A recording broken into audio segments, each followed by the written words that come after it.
ऐसे अपना गुरु किसे स्वीकार करें, किसे हम अपना गुरु बनाएं।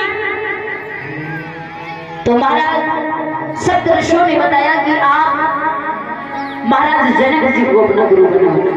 श्री सुखदेव जी कहने लगे हैं हम बिना देखे अपना गुरु स्वीकार नहीं कर सकते, पहले हम उन्हें देखेंगे। बोले हाँ जाओ देख लो। वो ऐसे क्या नहीं है, वो भगवान के सच्चे भक्त हैं। और फिर आपको दुनियादारी से क्या मतलब, आपको तो केवल गुरु बनाना है। कहा जाता है जाति न पूछो साधु की पूछ लीजिए ज्ञान, और मोल करो तलवार का पड़ा रहने दो बयान। किसी भी जाति का कोई भी सदस्य हो, यदि वो ज्ञानी है तो आप उसे गुरु स्वीकार कर सकते हैं, मान सकते हैं। यदि वो ज्ञानी है तो आज सप्तऋषियों के कहने से श्री सुखदेव जी महाराज जनक जी के दरबार में जाते हैं। देखा है जाकर के कि पत्नी के पास बैठे हैं। श्री सुखदेव जी ने जब यह दृश्य देखा, मन में विचार किया जिस पुरुष को पत्नी से इतना प्रेम हो, भला वो भगवान से क्या प्रेम करेगा। केवल हमारे कहने से एक बार जाकर के देखिए, जल्दी जाकर के दरबार में पहुंचे। क्या देखा, महाराज जनक जी अपनी पत्नी के पास तो बैठे हैं, लेकिन उनका ध्यान वहां नहीं। क्योंकि उनके एक पैर का अंगूठा अग्नि में जल रहा था। महाराज उन्हें अपने तन की खबर में समझ नहीं, विचार किया है तो कोई सच्चा भक्त है भगवान, उन्हें अपना गुरु स्वीकार किया है। तपस्या करने के बाद पहुंचे हैं जहां श्री सूत जी भगवान की कथाओं का वर्णन कर रहे थे। 88,000 ऋषि भगवान की पावनमयी कथा को श्रवण कर रहे थे। उन ऋषियों के बीच में पहुंच करके आज श्री सुखदेव जी सभी को भगवान की पावनमयी कथा श्रवण करा है।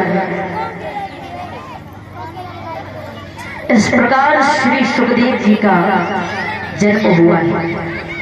बोलिए सुखदेव भगवान की, बोलिए सच्चे दरबार की। कुछ माताएं बहनें बातचीत में लगी हैं। इतनी बातचीत अच्छी नहीं होती तो अपना टाइम रहते हैं बात करने के लिए। आए पीछे तो मतलब मोर चेहरा ना दो ना फिर करो बातचीत, लेकिन इतनी नहीं, पीछे देखो।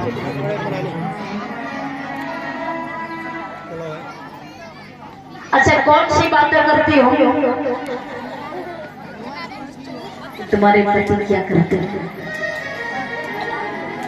अच्छा बहनाएं तो आपस में सहेली सहेली जब मिलती हैं बड़े दिनों के बाद तो बातें तो ऐसे नहीं चलती हैं। सास कैसे हैं, पति कैसे हैं, फैमिली में लोग कैसे हैं, और पड़ोस की बातें हैं तो वो अपनी पड़ोसन से पूछती क्या है साड़ी कितने की ले आई है? बहुत अच्छी साड़ी लगती है, चूड़ियां तो बहुत ही अच्छी लगती है, चूड़ियां बहुत अच्छी लगती है, फिरोजाबाद से मंगाई है। तो बातचीत करो लेकिन इतनी नहीं। तो एक बार जोर से जयकारा बोलेंगे सभी भक्त, और हमारे भाई बंधु भी बैठे बेचारे ऐसे बैठे ऐसा लग रहा है कि दावत खाए रहे।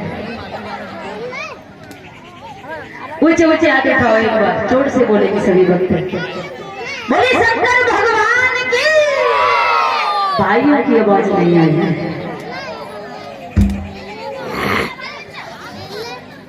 ऐसे आनंद नहीं आएगा।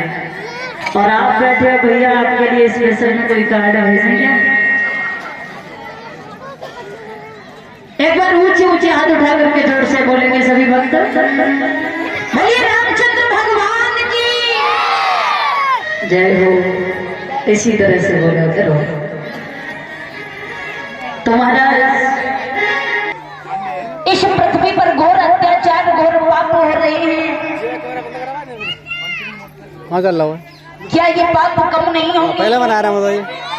भगवान भोले बाबा ने कहा है पाप तो कम होंगे, लेकिन पापियों की संख्या अधिकतर बढ़ रही है। लेकिन कुछ तो होगा पापों को नष्ट करने के लिए। लेकिन तब तक क्या देखा भगवान भोले बाबा ने कि प्रभु श्री राम जी और उनके छोटे भाई लक्ष्मण वन वन में सीता जी की खोज कर लेते हैं। जैसे ही भगवान भोले बाबा ने देखा तो भगवान ने उन्हें हाथ जोड़ करके झुक करके प्रणाम किया। जैसे ही मैया सती जी ने देखा तो पूछने लगी है, मैया कहाँ है भोलेनाथ? इन छोटे छोटे बच्चों के आगे आप हाथ जोड़ रही हैं। भोलेनाथ ने जवाब दिया है, सती जी तुम नहीं जानती ये कौन है। ये विष्णु भगवान के अवतारी हैं जो त्रेता युग में भगवान श्री राम बन करके आए। मैया कहने लगी ये वन वन में क्यों भटक रहे हैं? बोले लंका का राजा रावण सीता को हरण करके ले गया है।